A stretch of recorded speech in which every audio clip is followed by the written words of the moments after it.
자, 오늘은 3월 15일 화이트데이 다음 날. 어제 사탕들 받으셨나요? 네.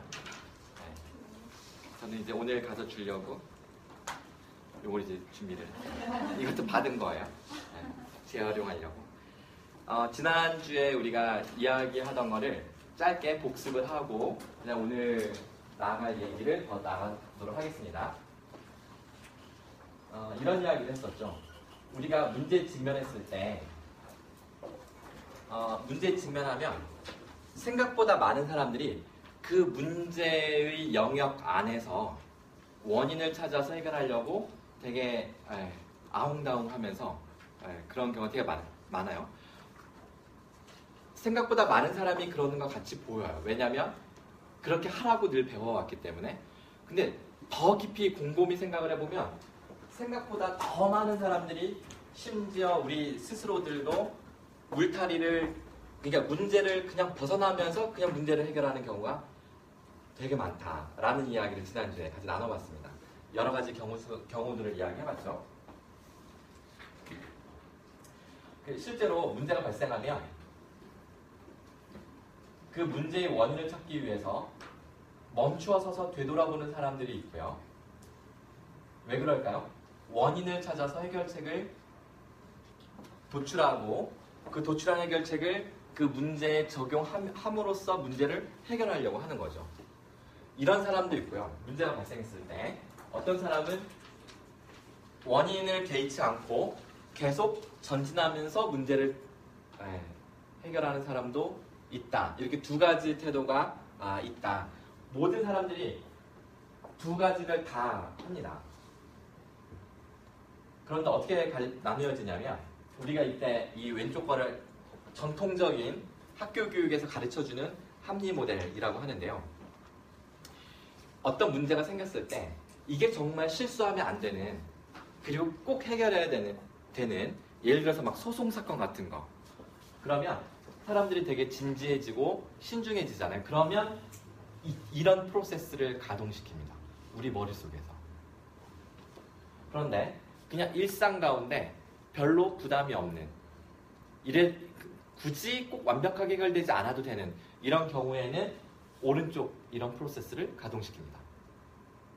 그러니까 이제 이건 좀 더 편하고 쉬운, 하지만 매우 직관적이고 어떻게 보면 더 정확할 수도 있는 그런 방식인데, 진지해지면 시간이 오래 걸리는 걸 감수하고 굳이 왼쪽 프로세스를 선택하는 게 우리의 모습이에요. 왜 진지해지면 이쪽 합리 모델 프로세스를 가동시키냐면 우리는 문제 해결 방법으로 배운 것이 이것이기 때문에 그래요.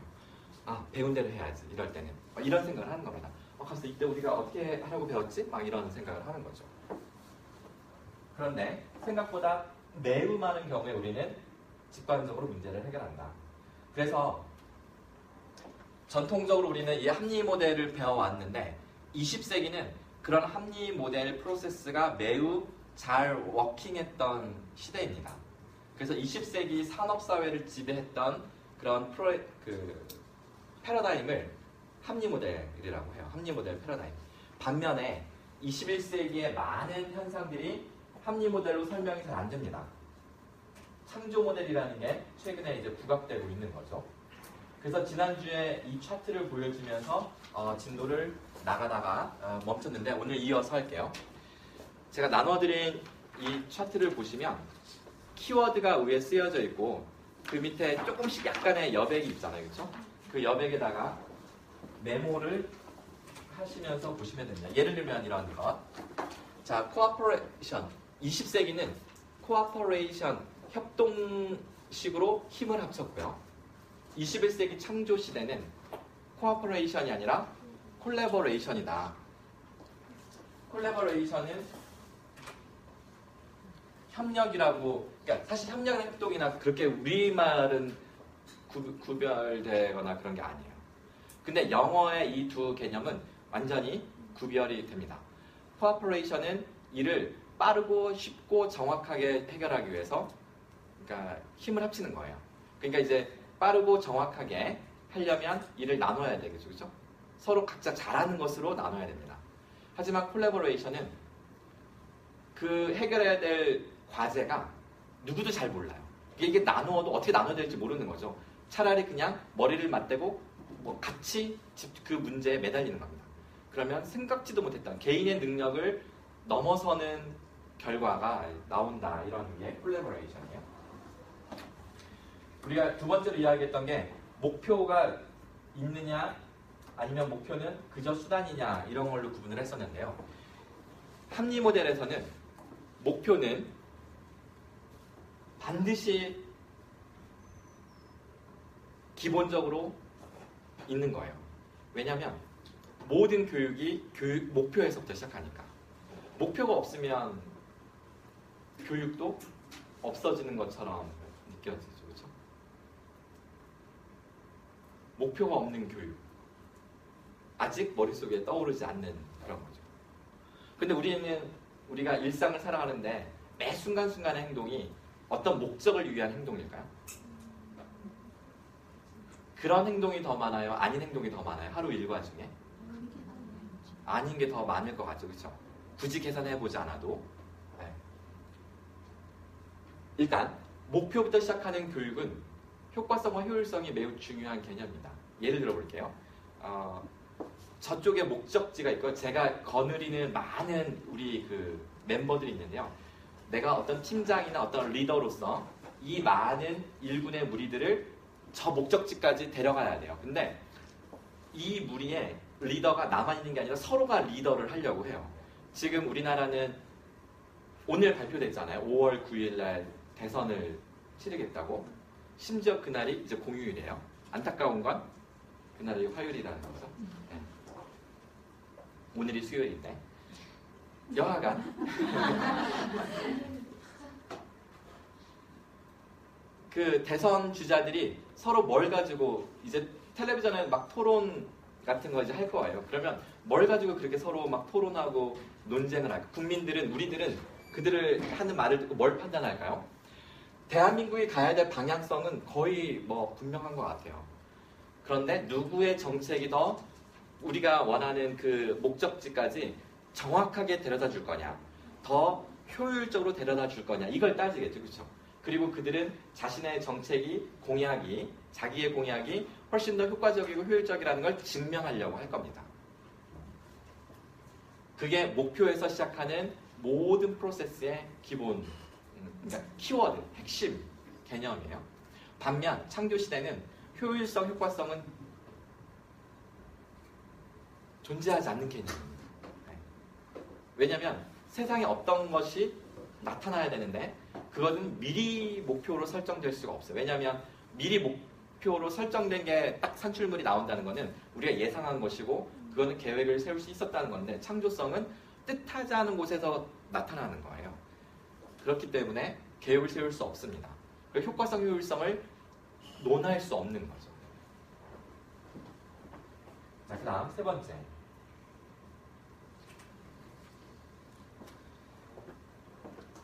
예측 가능성과 확실성이 깔려 있어야 돼요. 이게 합리 모델의 기본 가정입니다. 반면에 창조 모델은 불확실성을 그대로 인정하고 시작합니다. 그러니까 불확실성에 익숙해져야 돼요. 예측 불가능한 상황에 익숙해져야 여행을 갔을 때도 여행을 만끽할 수 있는 거죠. 네. 계획을 세우고 계획대로만 도는 여행과 계획을 세웠으나 갔는데 계획이 깨진 거예요. 그랬을 때 느끼는 스릴감. 근데 그걸 스릴감으로 느낄 거냐, 불안감으로 느낄 거냐. 그것은 불확실성을 있는 그대로 수용할 수 있는 그릇이 넓으냐, 크냐, 아니면 그릇이 좁아서 막 불안해서 아무것도 못할 거냐, 이것이죠. 그렇죠? 불확실성과 예측 불가능성을 인정하는 것이 창조 모델 패러다임의 트렌드입니다. 지적할 것이냐, 응원할 것이냐인데요. 이거는 피드백이냐, 피드포워드냐 하는 문제인데요. 합리 모델은 끊임없이 피드백을 하는데 너 왜 이거밖에 못했어? 야, 이거 아니잖아, 이거 틀렸잖아, 좀 똑바로 못하겠니? 막 이런 피드백을 주는 건 물론 긍정적인 피드백이 많아요. 너 정말 잘했구나, 잘했어, 그렇지, 이렇게 하는 거야. 이렇게 뭔가 잘잘못에 대해서 코멘트를 해주고 잘 가고 있는지 잘못된 방향으로 가고 있는지를 알려주는 걸 피드백이라고 합니다. 신호를 주는 거죠. 그러면 노선을 벗어났더라도 다시 본래의 노선으로 복귀해서 원래 목적지로 갈 수 있도록 도와주는 걸 피드백이라고 합니다.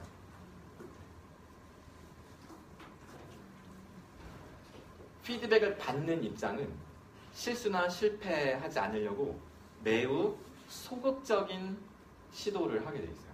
적극적인 시도를 안 해요. 한번 크게 실수하면 그 피드백이 강력하게 나한테 되돌아올 때 그거는 마치 매를 한 대 얻어맞는 것처럼 클 테니까요. 회사에서는 나의 연봉과 직결되는 문제죠. 어린이집이나 유치원에서는 한 번의 실수가 자신의 진로를 막을 수도 있어요. 아이를 잘못 다루어가지고 나타나는 문제 등등등. 반면에 창조 모델에서 피드 포워드는 잘잘못에 대해서 개의치 않는 거예요. 그냥 그저 하는 말은 엄청나게 실수한 것 같아도 그것을 실수라고 평가하거나 판단하지 않는 거예요. 왜냐하면 그 다음 어떻게 될지 모르니까 알 수도 없는 거고요. 그래서 그냥 우리 기껏 할 수 있는 말은 고생했다, 참 힘들었지, 수고했어. 자, 이제 우리 앞으로 뭐 할까? 이런 얘기만 하는 거죠. 이런 거 해보면 어때? 막 이렇게 피드 포워드 앞으로 계속 밀어주고 지지하고 응원해주는 철학이 상당히 서로 다르다는 걸 알 수 있겠죠. 깨닫는 것도 서로 다릅니다. 합리 모델에서의 깨달음은 내가 이렇게 살아온 발자취를 되돌아보면서 깨닫는 거예요. 아, 내가 살아보니까 이렇더라 이렇게 말하는 거죠.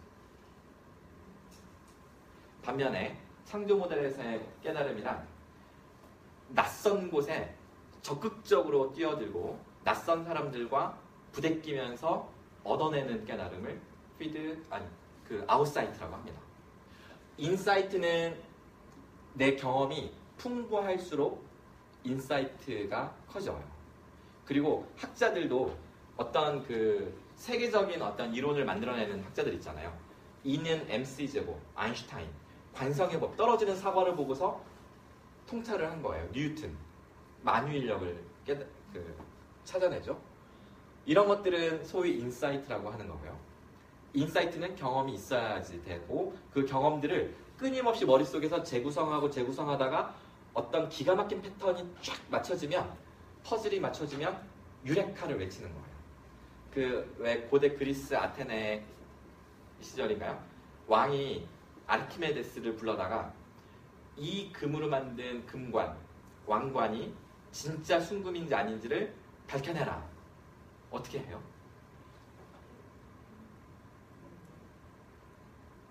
처음에는 모르죠. 처음에는 어떻게 해야 될지 몰라요. 모르다가 어느 날 이제 그 당시 사우나 욕조에 물 받아놓고 풍덩 들어갔는데 물이 막 넘치는 거예요. 가득 찬 욕조에 들어가니까 물이 막 넘치죠. 그리고 나서 유레카를 외치죠. 그러니까 만약에 이 금이 순금인지 아닌지를 밝혀내는 거에 대한 고민을 충분히 하지 않은 상태였으면 욕조에 물이 넘치면 넘치는구나 하고 말았겠죠. 근데 그 고민을 하다가 그것이 어느 순간 순금과 가짜 금 그러면 밀도가 달라서 넘치는 물의 양이 다르겠구나. 뭐 이런 생각을 하고서 이제 진짜 금인지 아닌지 왕관인지 아닌지 밝혀냈다. 이런 얘기죠. 반면에 아웃사이트는 미국 하버드 대학의 경영대학원에 있는 교수가 앞서가는 기업 CEO들을 연구하면서 그들의 특징이 뭔가를 보니까 성찰을 안 해요. 생각을 안 해요. 계속 부딪혀요.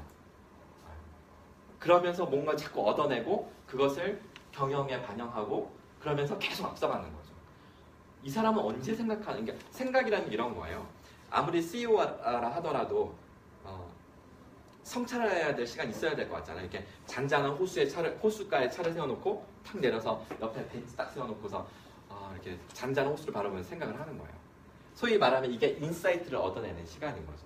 근데 그런 CEO보다 그럴 시간에 낯선 곳에 가서 부딪히는 사람이 더 잘하더라라는, 진짜 그럴까요? 정말 그럴까요? 근데 그렇다는 거예요.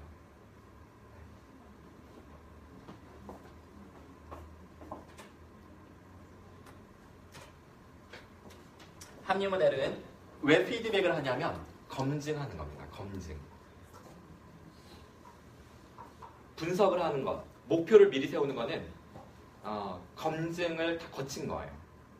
검증을 거쳐서 목표가 설정이 됩니다. 그러면 이제 이건 검증된 목표니까 이제 우리는 거기에 가기만 하면 돼. 이렇게 되는 거죠. 검증이 안 되면 실행 자체가 안 되는 게 합리 모델입니다. 지난주에 혹시 제가 예를 들었을까요? 지난주에 삼성전자 이야기, 아이폰 예를 들었었죠, 그렇죠?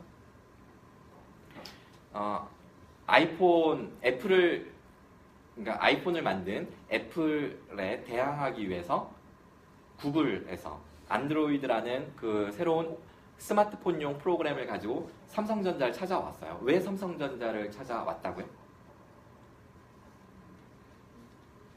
아직 구글은 작은 회사고 세계적인 이제 검색 엔진으로 성공한 세계적인 기업이 됐지만 엄청난 제품을 다량 생산할 수 있는 그런 시스템을 안 갖추고 있으니까 아이디어는 있고 기초 기술이 있는데 소프트웨어에 대한 그런 기술이 있는데 이것을 제품으로 대량 생산하고 이걸 전 세계 유통망을 가동시켜서 판매할 수 있는 이런 게 없는 거예요. 시스템이 소위 이런 합리적 시스템이 없는 거죠. 그러면 이미 잘하는 회사와 손을 잡으면 되는 거잖아요, 그렇죠? 그래서 찾아온 게 삼성전자예요. 대한민국 삼성전자는 세계적으로 그런 그 시스템으로는 인정을 받은 회사인 거죠. 그런데 삼성전자의 그 기술 파트의 임원들이 보고서 누가 요즘 같은 시대에 걸어다니면서 그것도 손바닥만한 모니터를 보면서 인터넷을 하겠냐고 걸어다니면서 이렇게 반문을 하면서 글쎄 몇십 년 후에나 이런 게 그런 시대가 올지 모르겠지만 어쨌든 우리는 관심 없다. 우리는 이미 삼성 애니콜이라고 하는 스마트폰, 핸드폰으로 벌써 시장 점유율 1위, 2위를 앞서건 뒤서거니 하고 있는 상태니까 우린 관심 없습니다. 그냥 내보낸 거예요. 그냥 다시 돌려보냈어요. 그리고 나서 그게 2007년인데 2009년도에 대한민국에 아이폰이 들어오고 삼성전자 이건희 회장이 아이폰이 뭐야? 막 이제 계속 뉴스에 나오니까 너네들은 뭐 했어? 6개월 줄 테니까 빨리 따라잡아. 뭐 이런 식으로 된 거예요. 그게 나온 게 갤럭시죠. 옴니아 먼저. 응? 옴니아 먼저인가요? 갤럭시 옴니아인가요? 그래서 옴니아가 나왔다는 거지. 여하간. 네, 여하간. 네.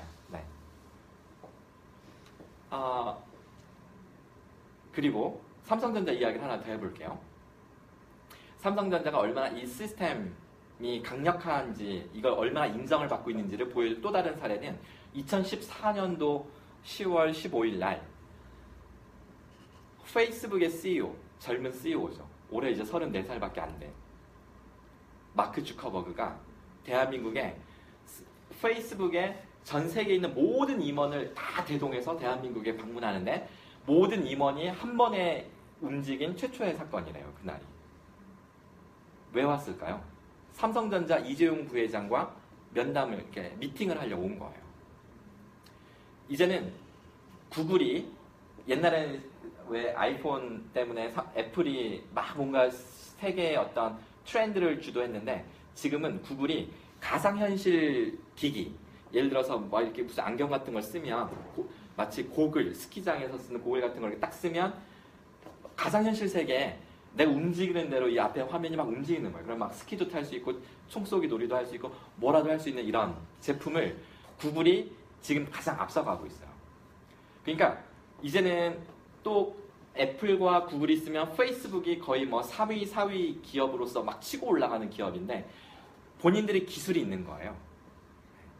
그러니까 역시 똑같은 이유로 자기네들의 그 기술력을 바탕으로 제품을 대량 생산해서 유통해줄 파트너로서 삼성전자를 또 찾아온 거예요. 재밌죠, 그렇죠? 이번에는 물리쳤을까요? 손을 잡았을까요? 이번엔 손을 잡았어요. 그래서 페이스북에서 당신네가 제품을 대량 생산, 유통하는 일을 맡아주시고 기초 기술, 소프트웨어 기술은 우리가 갖겠습니다. 이렇게 한 거죠. 거기에 동의를 한 겁니다. 이게 좋은 게임이에요. 좋은 딜인가요? 안 좋은 딜인가요? 소프트웨어를 갖고 간다는 거니까 우리는 일개미처럼 소프트웨어를 가져간다는 거지. 핵심 기술을 네. 자기네들이 맡겠다는 거니까 사실 우리는 빈 껍데기잖아요. 그렇죠. 네. 우리는 대량 생산하는 데서 나오는 이익과 유통에서 나오는 이익을 쉐어하겠다 이런 뜻인 거죠. 하지만 기술은 계속 발전할 거고 그 기술이 완전히 다른 기술로 넘어가면 이 시스템은 폐기하고 새로 다시 구축을 해야 되는 거죠.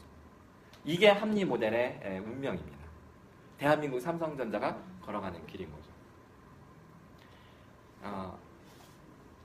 먼저 그러니까 검증이 되지 않으면 과감히 뛰어들지 않는 시스템이 합리 모델인 거예요. 근데 페이스북과 손을 잡은 이유는 구글이 이미 잘 나가고 있고 삼성도 이게 트렌드라는 걸 알고 있는데 이 기술 개발이 안 나오는 거예요. 여기 영통에서 그 R&D 파트에 많은 연구원들이 막 뭘 해내야 되는데 안 나오는 거죠.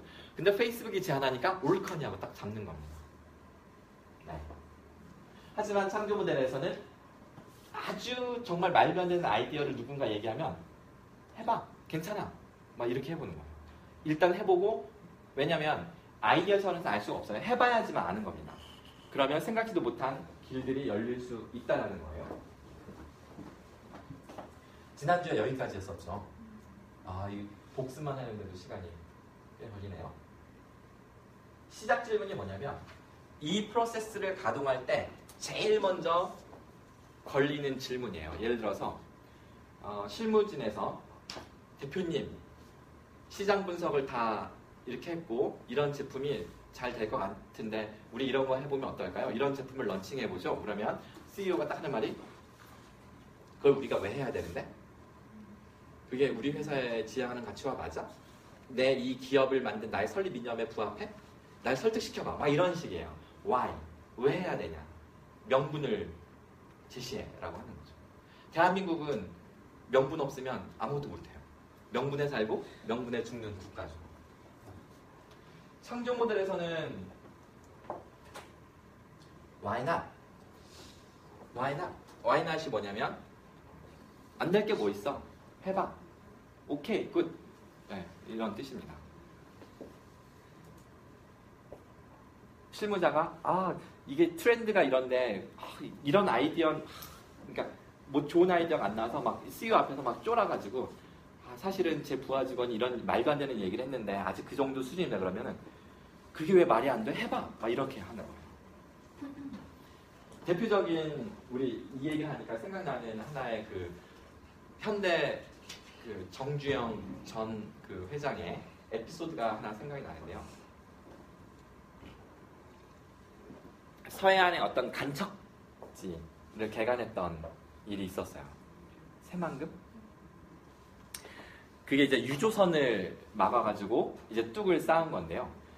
이게 어떻게 된 일이냐면 간척지 사업을 이게 하려면 바닷물이 이게 쫙 빠졌을 때 뚝을 쌓아가지고 여기 이제 논밭으로 만들겠다는 거잖아요. 아니면 뭐 공장지대를 만들든지 저 지금 그 영종도가 아니라 그 송도처럼 근데 그러니까 이제 뚝을 쌓으려고 트럭으로 이게 모래를 갖다 막 이렇게 붓는데 흙을 근데 이게 계속 쓸려 내려가는 거예요. 이게 몇 번을 시도해도 안 되니까 답이 안 나오는 거죠. 그럴 때 어떤 그 현대의 어떤 직원이 유조선을 대면 어떨까요? 이렇게 제안을 한 거예요. 그랬더니 그 임원들이 무슨 소리 하는 거 말도 안 된다고. 그게 상식적으로 되는 말이야? 막 이렇게 한 거죠. 근데 그 이야기가 정주영 회장한테 들어가고 정주영 회장은 그거 되게 될 수도 있겠는데? 해봐. 막 일단 해보자. 막 이렇게 해본 거죠. 그랬더니 그렇게 해서 성공을 했어요. 그런 거. 그리고 또 정주영 회장 이야기하니까 또 생각나는 게 옛날에 이제 박정희 대통령이 정주영 회장을 불러서 지금 같으면 완전 최순실 게이트죠. 대기업 회장을 불러다가 사업을 막 이렇게 주는 거니까 정주영 회장 앞에 청와대 거기 딱 불러서 딱 앉혀놓고 물어보는 거예요. 우리나라가 육군은 좀 되는데 해군, 바다를 지키는 해군이 군함이 한 척이 없다고. 군함을 만들어야 되겠는데 임자가 좀 해줄 수 있겠나? 이렇게 한 겁니다. 그래서 정주영 회장이 믿고 맡기시라고 할 수 있다고 막 얘기를 한 겁니다. 그랬더니 알겠네, 임자만 믿겠네 하고서 이제 잘 가라고 헤어졌어요. 그리고 정주영 회장이 이제 나오면서 옆에 비서한테 물어봐요. 근데 군함이 뭐야? 이렇게. 이 말이 돼요? 그리고 나서 어떻게 됐을까요? 그 현대 최고 엘리트들을 독일 같은 이런 그 해외 선진국에 보내가지고 설계 같은 거 다 기술 배워오게 해가지고 사업을 하는 거죠. 그런 겁니다. Why not? 네. 무대뽀로 막 들이대는 방법론이 달라요. 합리 모델은 논리와 체계적인 방법만 사용할 수 있습니다. 하지만 창조 모델에서는 인투이션, 직관이 매우 중요합니다. 이 합리 모델과 그 창조 모델이 그래서 결국 추구하는 게 뭘까요? 합리 모델은 그래서 결국 뭘 원하는 걸까요? 이겁니다. 변하지 않는 걸 만드는 게 결국 추구하는 거예요. 학자들은 이론을 만드는 거. 그리고 프로그램을 만들거나 어떤 이 사회 제도 이런 걸 하는 사람들은 더 이상 뜯어고치지 않아도 되는 완벽하게 자동으로 돌아가는 시스템을 만드는 거. 자, 결국 추구하는 건 이런 보편성, 일반성인데 여러분들이 듣기에 어떠세요? 바람직해요? 어때요? 틀에 박힌? 오케이, 또 생각나는 대로 얘기해. 긍정, 부정 다 좋습니다. 되게 영구적으로 변하지 않는 걸 만드는 게 지루함. 또 큰 시스템이 굴릴 때는 좋은데 개개인에 있어서는 좀 이 큰 시스템에는 맞고 작은 시스템에는 안 어울린다. 그것도 되게 좋은 이야기입니다. 맞아요. 예를 들어서 큰 시스템은 이제 군함 같은 거죠. 군함이나 항공모함. 지금 대한민국에 어떤 항공모함이 들어왔냐면 70척의 최신 비행기를 실은 항공모함이 그 북한을 이제 겁주려고 지금 들어왔어요. 동시에 그 비행기가 뜰 수 있는 이 이륙대가 4군데가 있는 항공모함이죠. 1분 한 대씩 뛰어요. 그러니까 그러면은 70대면 20분이면 다 뛰어서 순식간으로 그 평양에 가서 김정은을 없앨 수 있는 그런 시스템입니다. 하지만 작은 시스템, 조그마한 보트, 이건 내 마음대로 해야 되잖아요. 그게 또 멋이고 이런 겁니다. 또 뭐가 있을까요? 또 뭐가 생각나요?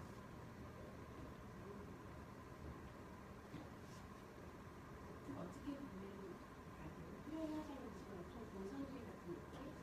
공산주의? 딱그 이상이 아니라 정확합니다. 사회주의나 공산주의가 추구하는 게 이런 사회예요. 모든 사람이 평등해서 더 이상 착취와 억압이 존재하지 않는 보편복지 세상 이렇게 되는 거죠. 그래서 공산주의나 사회주의가 좋은 거냐 나쁜 거냐를 판단할 때 우리가 공산주의 하면 뭔가 되게 부정적인 생각이 드는 이유는 억압과 착취 때문인데 되게 아이러니하잖아요. 억압과 착취로부터 인민을 해방시키고 모든 사람들이 평등한 민주사회를 만들겠다는 이념이 공산주의 이념인데 우리는 왜 공산주의를 안 좋게 생각할까요? 북한 때문이죠. 옛날 소련 때문이고. 북한의 공식 이름이 뭐예요? 조선민주주의 인민공화국. 근데 그게 공산주의예요. 맞아요. 정확하게 보셨습니다. 그래서 우리 남한의 민주당이나 진보당은 독재 없는 공산주의 국가를 만드는 게 목표예요.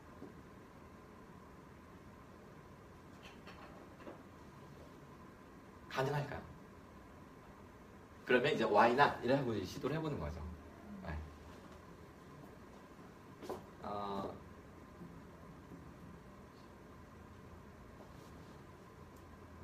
보편성, 일반성이 합리 모델의 궁극적인 목표라면 여기는 뭐가 올까요? 창조. 참고로 이 합리 모델은 변하지 않는 현상을 유지하는 거니까 보수 이념하고 되게 맞죠, 그렇죠? 그러면서 사회주의 이념하고도 맞습니다. 무슨 이야기냐면 완벽한 시스템을 만들겠다는 그 이상은 보수와 진보가 공유하는 같은 거예요. 근데 도달하는 방법론이 다른 거죠. 보수는 자율 경쟁에 의해서, 진보는 큰 국가의 통제에 의해서. 그러니까 이 국가의 통제가 자칫 독재가 될 수도 있고, 기능을 잘하면 정말 우리의 안전망이 될 수도 있는 그 운명에 끊임없이 놓여 있는 게 대한민국의 운명이고, 이번 탄핵 사건 이후로 이제 우리가 조만간 직면하게 될 우리의 미래의 모습이기도 합니다. 그동안 여러분들이 들어온 많은 이 사회학적인 개념들이 우리 이 수업 시간에 좀 정리가 되는 효과도 있어요. 그렇죠? 뭔가 머리가 복잡해지기보다는 처음에는 막 뭔가 꼬이는 것 같다가도 나중에는 아주 말끔하게 잘 정리가 될 겁니다. 자, 20세기 인재상이 이렇게 되는데요. 이게 무슨 얘기냐면 끊임없이 학생들을 합리성 훈련을 시키는 거죠. 그래서 합리적인 인재. 왜냐하면 이 세상은 합리성의 룰에 의해서 돌아간다. 합리성이라는 것은 논리입니다. 그리고 원인과 결과가 정확하게 맞아 들어가는 세계. 모든 것이 증명 가능한 세상. 그래서 그런 것들에 익숙해지는 사람들을 만드는 거죠. 합리성에 능통하는 사람들을 만드는 것이 교육의 목적이고, 그래서 어떤 사람들이 가장 그 상징적인 이 합리성의 인재냐면 판사, 검사, 변호사 이런 사람들이에요.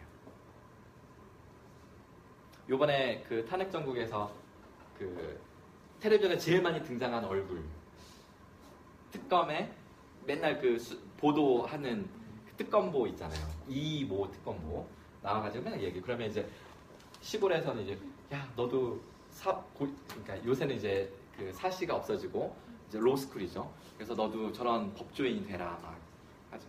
그럼 이런 판검사들이 헌재의 8명의 헌법재판관들, 그 다음에 이런 특검이나 검찰청에 있는 검사들, 그 다음에 이들을 그 피의자들을, 피고인들을 변호하는 변호인들, 이들이 제일 잘하는 게 뭐냐면 검증입니다. 이들이 제일 잘하는 게 피드백이에요. 근데 그들이 제일 못하는 게 있어요. 아니요, 그러니까 이걸 못해요. 창조.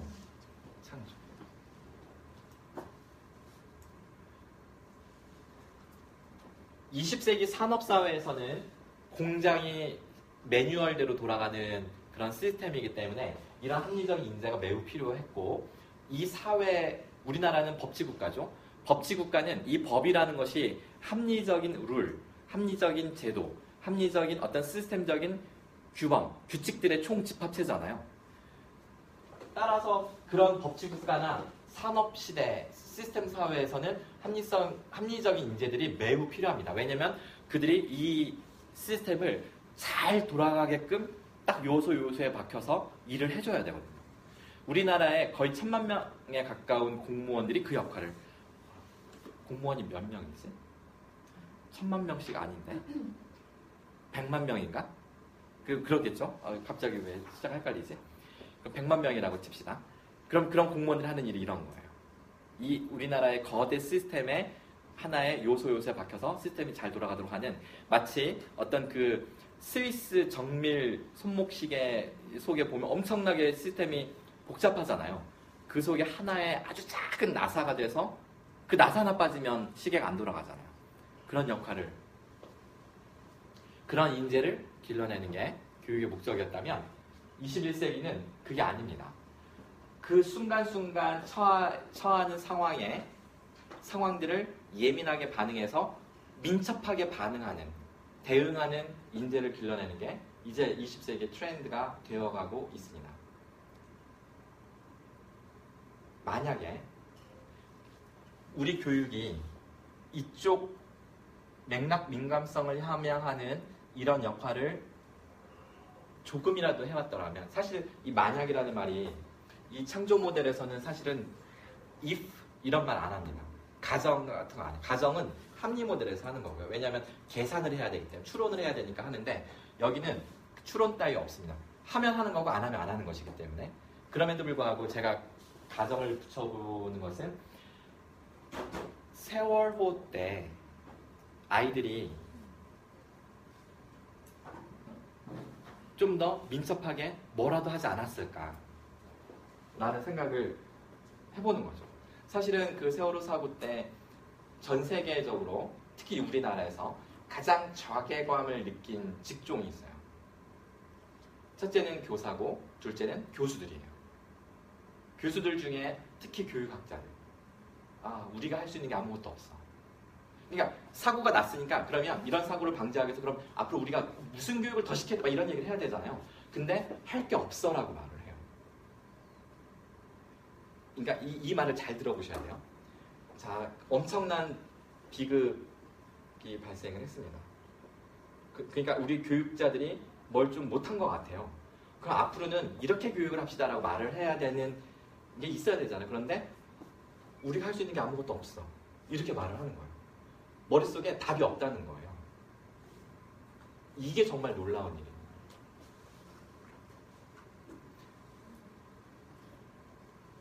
네.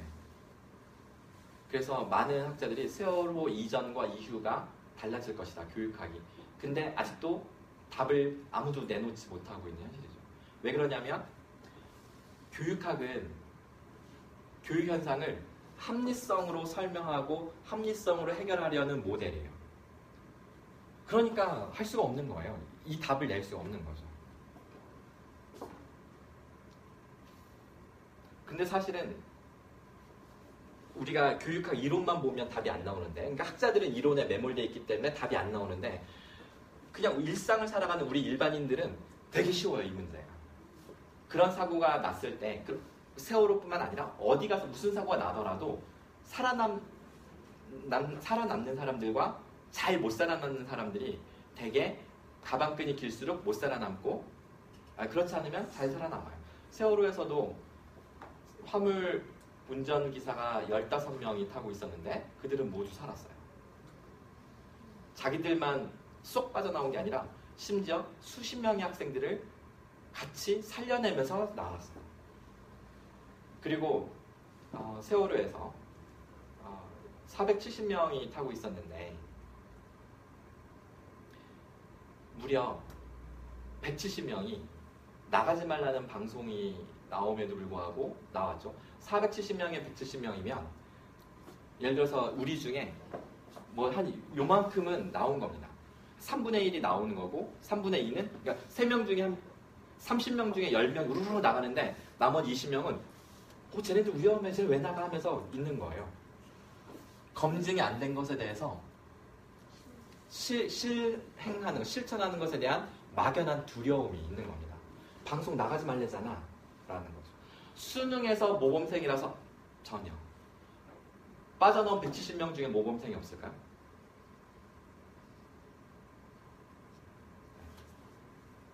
전혀 우리가 말도 안 되는 논리에 여태까지 우리가 속아온 거예요.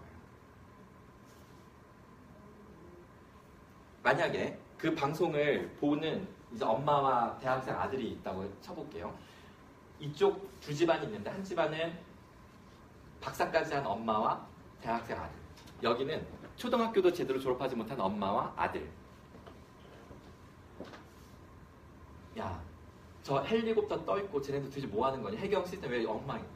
너는 정말 이 다음에 뭐 훌륭한 관료가 돼서 이런 엉터리 시스템 말고 정말 좋은 시스템을 네가 만들어. 그게 내가 너 교육시키는 이유야. 이런 말 하겠죠. 여기 엄마는 뭐라고 할까요? 아이고 저 불쌍해서 어떡하니 어떻게 막 이렇게 하다가 아들 딱 보면서 니는 저런 상황에 있으면 뒤도 돌아볼 것도 없이 뛰쳐나가라 라고 할 겁니다. 그러면 이 두 아들이 나중에 어떤 배를 타고 있는데 사고가 났어요. 누가 살아날 가능성이 커요? 엄마 말을 그대로 서로 듣는다면 시스템만 생각하는 사람은 매뉴얼 찾고 매뉴얼대로만 하려고 하는 겁니다. 근데 매뉴얼은 엑시트 비상탈출까지 여기에 근데 여기가 무너졌어요. 거기 가서 아무것도 못해요. 머리가 하얘집니다.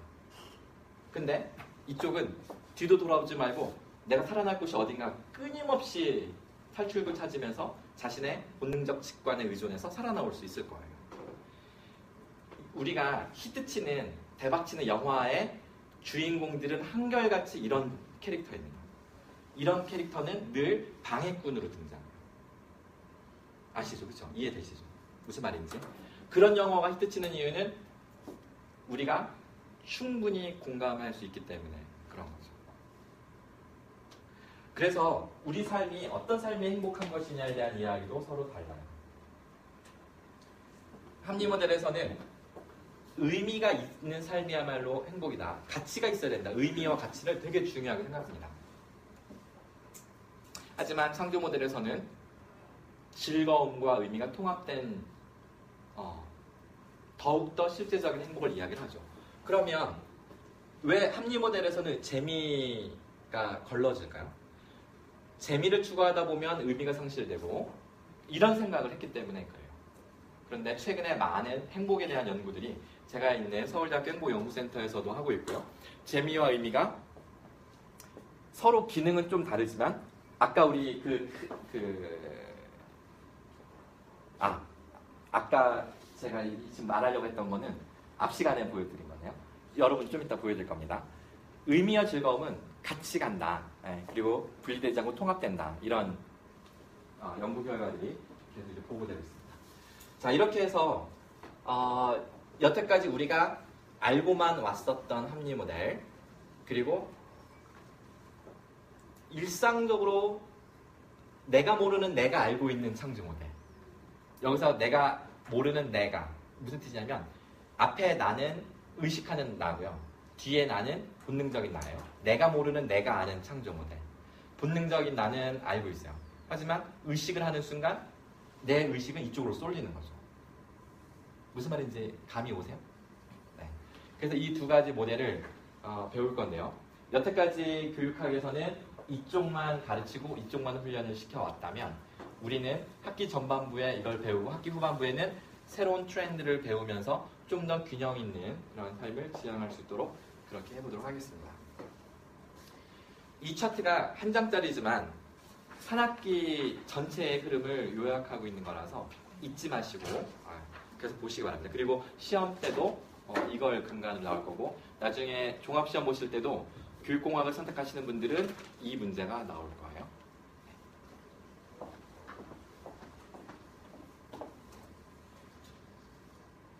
재미와 의미가 통합되는 행복.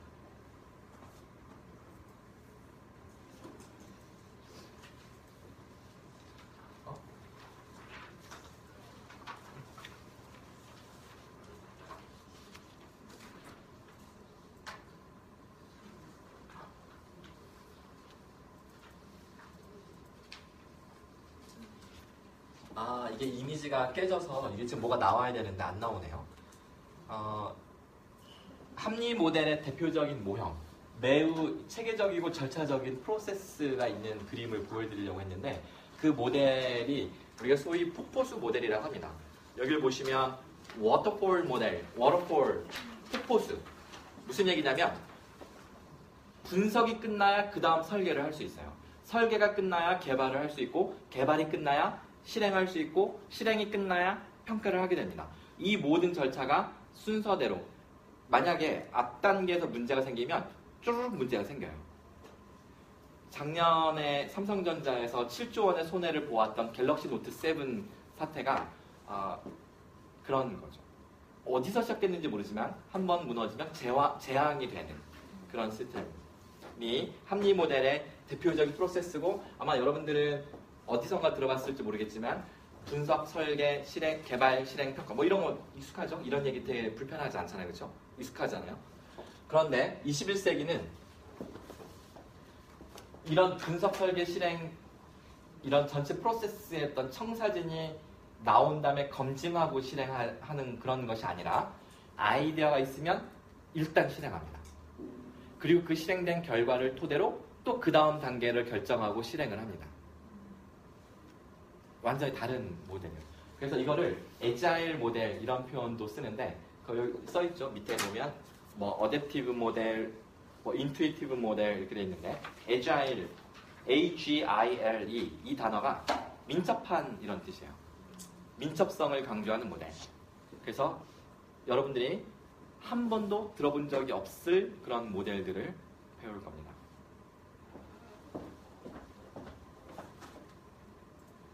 그래서 우리는 이런 생각으로 한번 지금까지 했던 이야기를 한번 정리해 볼게요. 살다 보면 뜻대로 안 되는 일이 참 많아요. 그렇죠? 그런데 그 뜻대로 되지 않는 그런 삶을 맞이하면서 뭐야 도대체 뜻대로 되는 게 없잖아 라고 짜증을 낼 수도 있지만 뒤집어 보면 늘 새로움의 연속이구나 이렇게 생각을 해볼 수도 있는 거죠. 그렇죠? 그 빨강머리엔을 제가 되게 좋아하는 많은 여자분들이 되게 좋아하시는 이야기이긴 한데 거기에 이런 대목이 나와요. 빨강머리엔이 이모 집에서 살잖아요. 근데 이모가 막 짜증을 내요. 도대체 뜻대로 되는 게 없어 막. 그랬더니 빨강머리엔 우리 이모는 뜻대로 되는 게 없다고 늘 짜증을 내요. 하지만 저는 생각이 달라요. 뜻대로 되는 게 없다는 것은 매일 아침 눈을 뜨면 오늘 무슨 일이 벌어질지 모른다는 것이고 그러면 설레게 된다 이런 대목이 나와요. 그런 이야기죠. 빨강머리에는 참 이 마음 그릇이 되게 넓은 것 같아요. 물론 이제 그 저자가 그런 거겠지만 자 그래서 우리는 교육공학에 대한 기본적인 이론과 합리 모델, 창조 모델 이런 것들을 다룰 거고요. 그리고 교육공학의 최신 동향들도 같이 다뤄볼 겁니다. 우리는 거꾸로 교실, 플립 러닝 방식으로 수업을 할 건데요. 이게 무슨 이야기냐면 여기 수업 구도안을 보세요. 3페이지에 보시면 거기 그 주차별 강의 계획에 보면 과제란에 온라인 강의라고 되어 있잖아요. 오늘은 2주차니까 2주 끝나고 교육공학 이번에 20세기, 21세기 교육 요거를 수강하시고 그 밑에 댓글 달는 게 이 온라인 강의의 출석 체크입니다. 그리고 다음 주 오시기 전까지 하시는 거고 우리가 수요일 강의라서 이거는 그러니까 일요일까지 그러니까 월화수는 제가 월요일하고 화요일은 피드백을 할 수 있도록 그렇게 해주시면 좋겠습니다. 원래는 이제 지난주부터 그 1주차에 있는 강의 숙제도 냈어야 되는데 그래서 이번에 같이 하세요. 네. 그 1주차에 있는 시대가 어디로 올라가는가 이거는 강의가 아니라 이거는 그냥 그 신문 기사와 칼럼들을 모아놓은 건데요. 제가 실제로 보여드릴게요.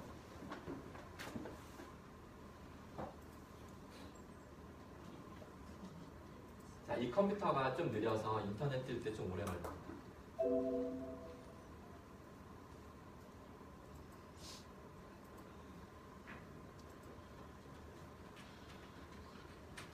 홍01.com 제 이름을 따서 홍영일.com 이렇게 그 수업 카페 주소가 되어 있는데 이게 다음 카페예요. 다음 카페. 그래서 그 다음 아이디가 없으신 분들은 회원가입 하시고 그리고 여기 카페에 가입을 하면 바로 정혜원이 됩니다. 저는 이제 회원 제가 주인장이니까 제가 이제 로그인을 해볼게요.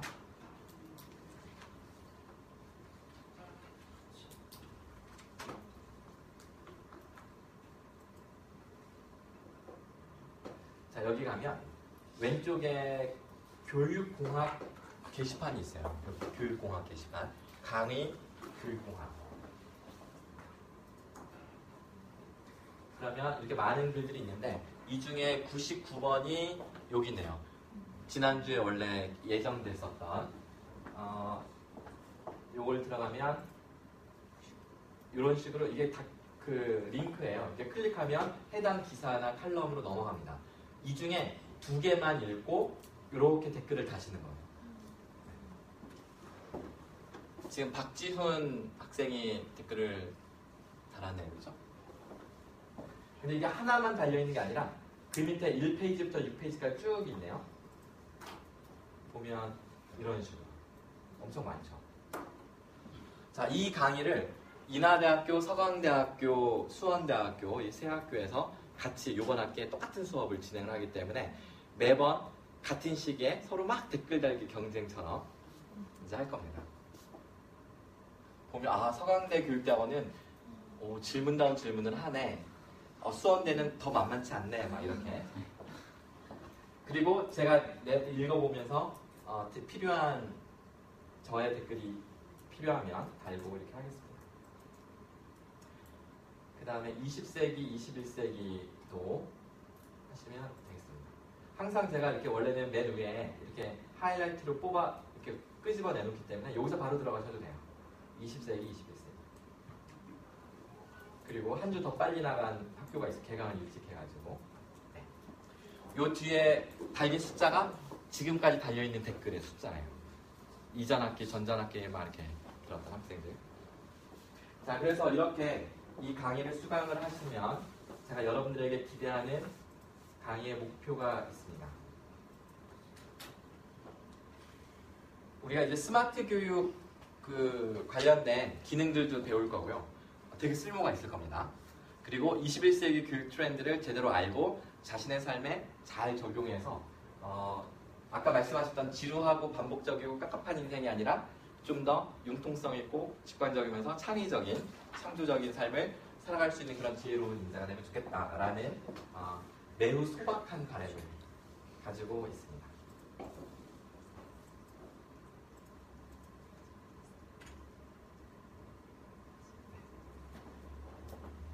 혹시 질문 있나요? 강의에 대해서? 지금 몇 시인가요? 네. 9시. 9시 1분? 네. 이 강의가 끝나려면 아직도 40분이 남았네요.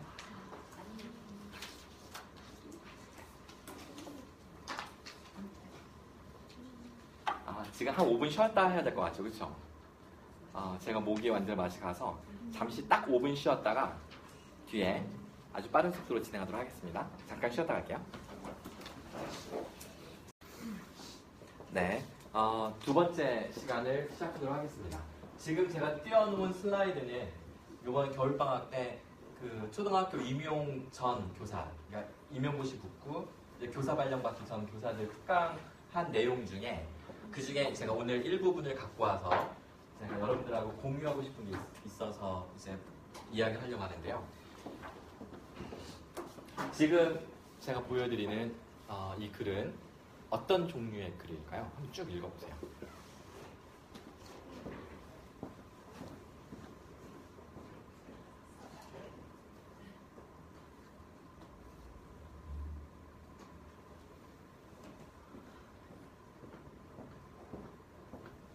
어떤 종류의 글 같으세요?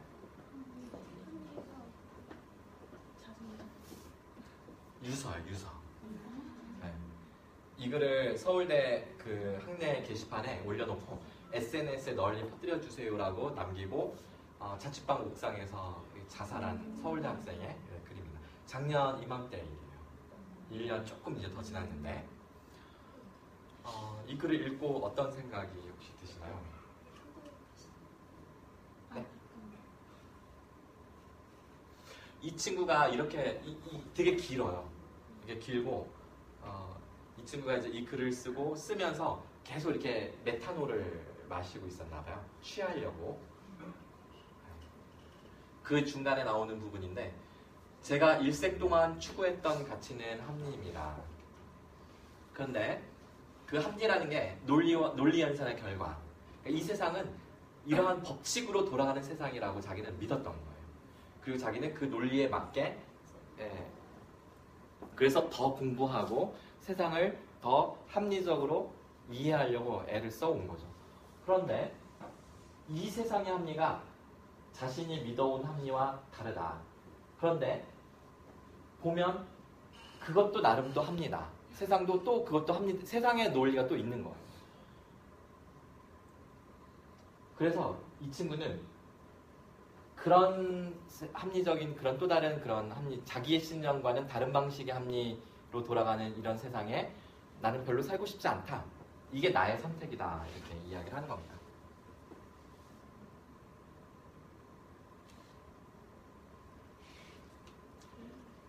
교수님 제가 네. 이거를 읽었는데요. 이전에 보셨어요? 지금? 아니 사이트 들어가서 저는 이거 아, 교수님 보셨었어요? 이제 이미 제 수업 카페. 네, 근데 예. 이 사람이 가진 자가 그러니까 가진 자였다면 이거를 선택을 했을까라는 의문점이 사실은 좀 생겼고요. 자기한테 관심을 가져줬던 사람들한테 고마워하고 이제 그러니까 마지막 그 글귀가 관심이더라고요. 그러니까 그만큼 소외당했던 것 같고 외톨이였던 것 같더라고요. 그 사람이 어떻게 살았는지 모르는데 그 글을 쭉 읽어보니까. 근데 그 장례식장에 취재 갔던 기자들이 인터뷰한 지인들에 따르면 이 친구는 대인관계가 되게 좋았고 늘 밝았고 여동생이 있고 여동생을 걱정하면서 늘 이런 학생이었고 엄마 아버지도 괜찮은 잡을 갖고 계시는 분인 걸로 제가 기억돼요. 그러니까 서재를 갔다고요. 평생 산. 근데 그거는 주어진 환경이었을 것 같아요. 자, 오케이, 좋습니다. 되게 좋은 시도를 하셨는데요. 지금 이렇게 이 학생을 이해하려고 지금 이렇게 막 가설을 세우시잖아요. 이게 바로 합리 모델 세상에 그 훈련에 익숙해진 사람들이 늘 갖는 태도예요.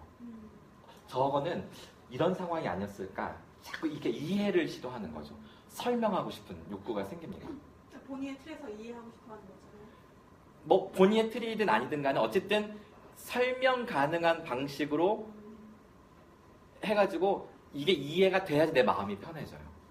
이게 합리성에 길들여져가는 우리들의 모습입니다. 나쁜 게 아니에요. 왜냐하면 우리는 알고 싶고 이해하고 싶고 호기심이 많은 인간이잖아요. 그러니까 뭔가 우리가 세상을 이해하기 위해서 뭔가 자꾸 설명을 하고 싶어지고 하는 거죠. 근데 이제 그 설명하는 방식이 이 논리 연산의 법칙이라고 소위 말하는 합리성만 있는 게 아니에요, 사실은. 근데 우리는 이것만 있는 줄 아는 거죠.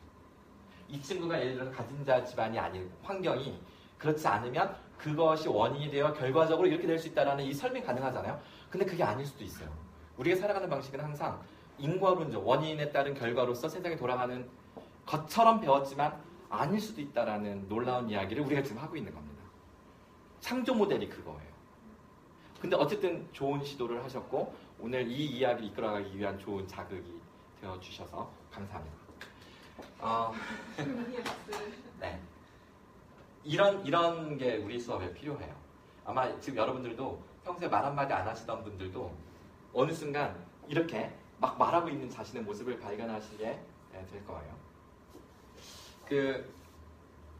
이 글을 비판하기가 되게 어려워요. 이 글 자체에 모순을 찾기가 힘듭니다.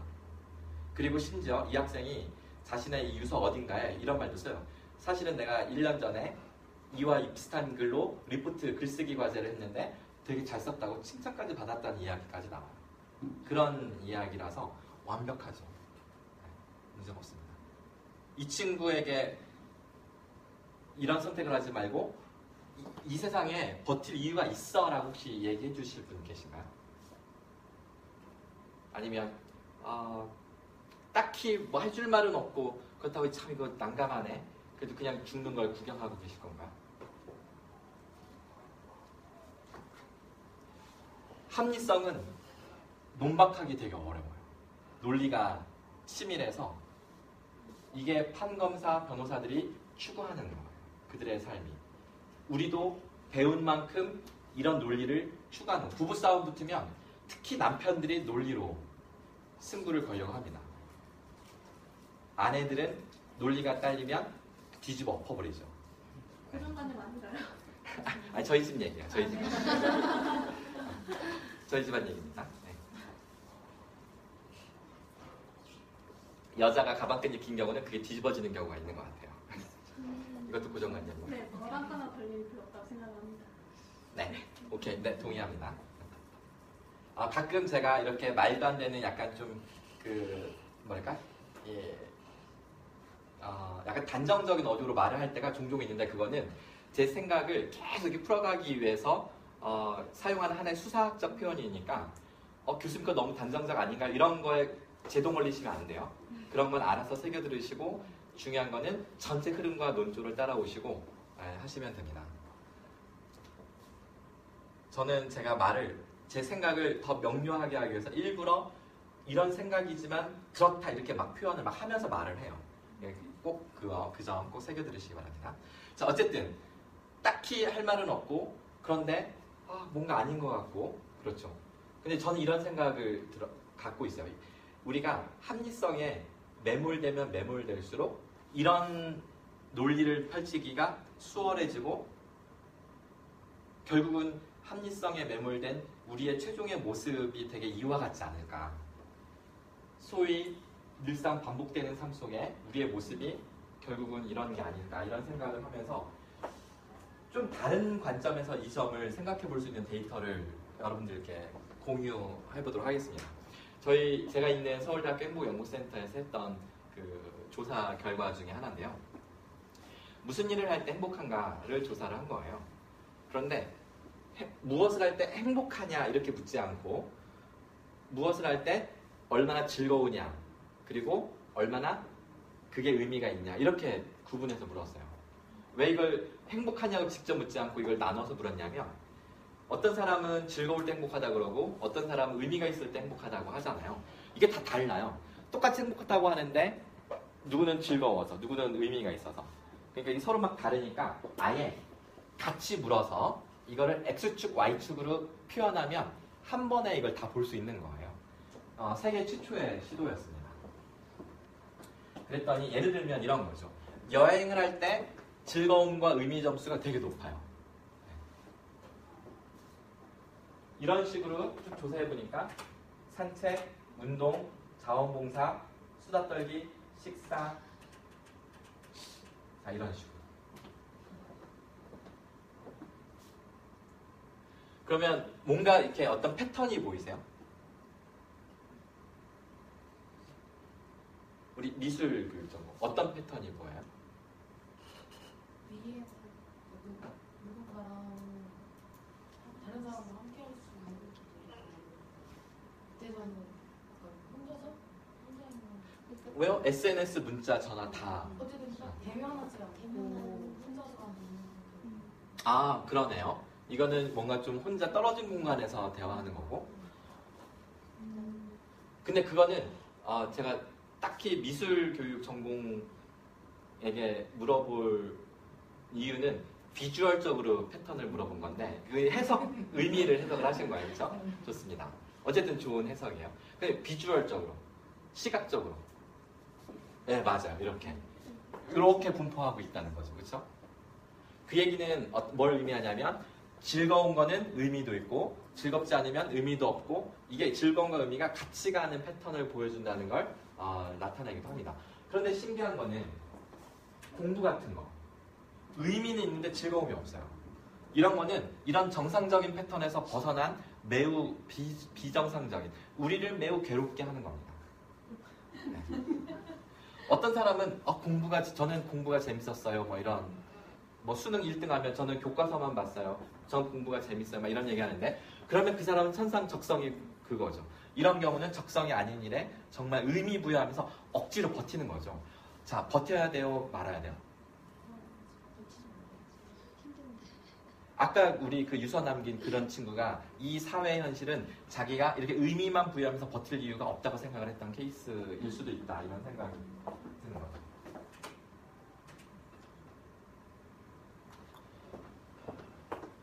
자, 제가 여러분들과 공유하고 싶은 건 이쪽입니다. 이쪽에 보면 어떤 일들이 있냐면 우리가 별 생각 없이도 매일같이 일상적으로 반복하는 루틴이라는 게 이렇게 계속 반복하는 루틴 라이프. 별 생각 없이 그냥 편하게 늘 그냥 하는 일이에요. 별 생각 없이. 루틴 라이프. 그리고 합리 모델이 추구하는 거는 별 생각 없이 모든 일들이 예를 들어서 복지 시스템을 만든다. 그 뭐예요? 내가 회사에서 잘려도 불안해하지 않고 걱정하지 않고 왜냐하면 실업수당이 충분히 나오고 내가 다시 취업할 때까지 이런 안정적인 그래서 내가 일상을 살아가는데 별로 불안감을 안 가져도 되는 세상을 만드는 이런 게 합리 모델적인 생각을 갖는 정치나 그 제도를 만드는 사람들이 하는 추구하는 바입니다. 그런데 오늘 제가 던지는 질문은 이러한 루틴 라이프를 살 수 있도록 해주는 이런 합리성이 어떤 관점에서 보면 좀 생각이 달라질 수 있다라는 걸 제가 동영상 2개를 보여드리면서 한번 같이 고민해 보려고 합니다. 첫 번째 동영상은 상당히 임팩트가 있는 건데요. 제가 한번 플레이해 볼게요. 자, 이제 우리가 불을 다 꺼야 돼요. 동영상 볼 때는 불을 다 끄겠습니다. 뒤에도 다 꺼주세요. 상을 엄청 많이 받은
이렇게 끝나는 영상입니다.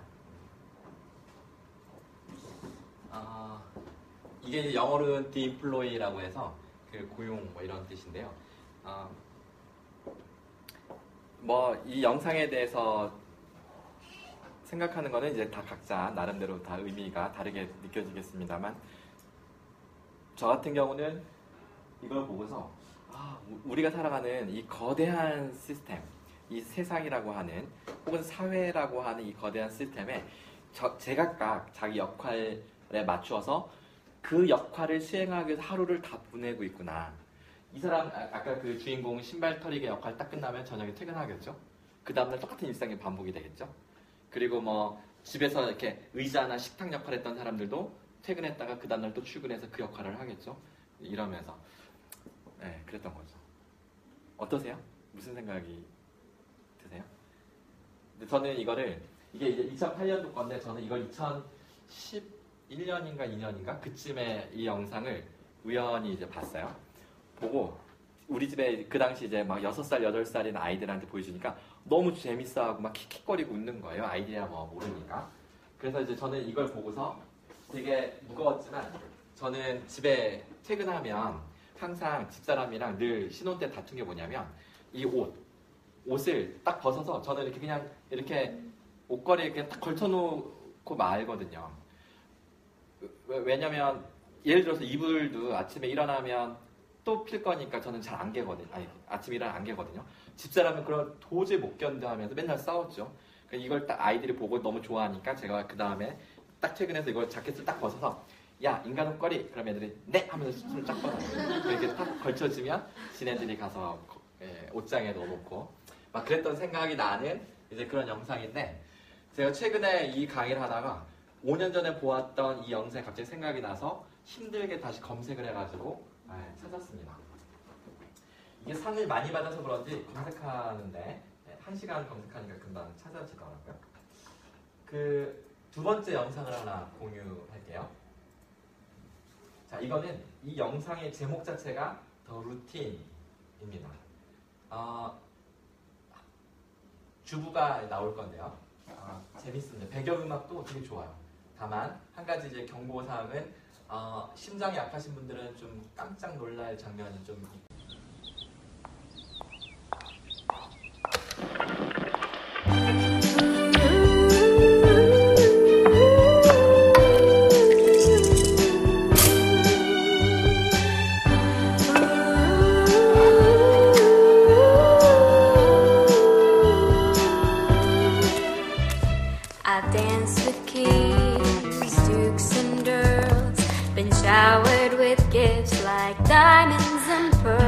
but no one compares. No, nobody cares like my love. They wrote for me poems and romantic songs, but I never could learn to sing along, 'cause no one compares to my love. No one compares to my love, my love. For now and always, I'll treasure him forever and forever and forever and for the rest of our lives.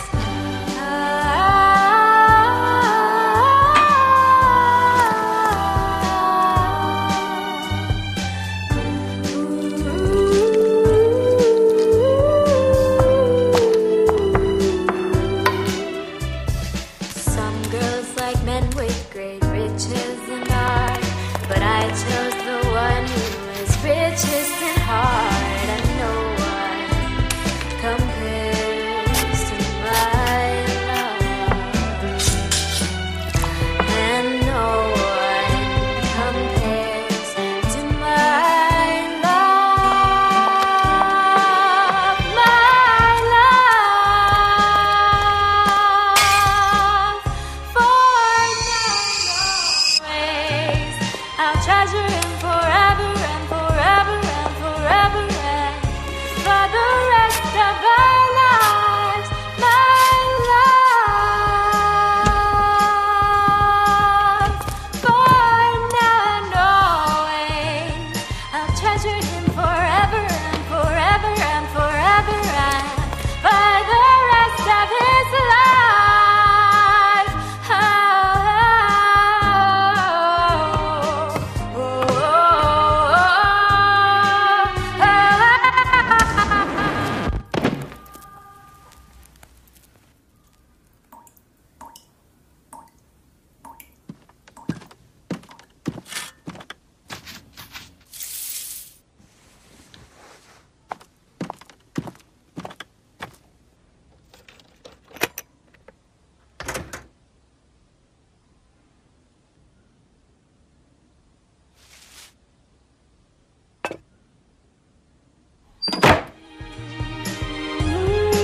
정말 아름답고 멋진 일상을 꿈꾸는 가정주부가 그 그러니까 행복을 방해하는 남편을 제거하고 지금 이 남편은 세 번째 남편이었던 거죠, 그렇죠?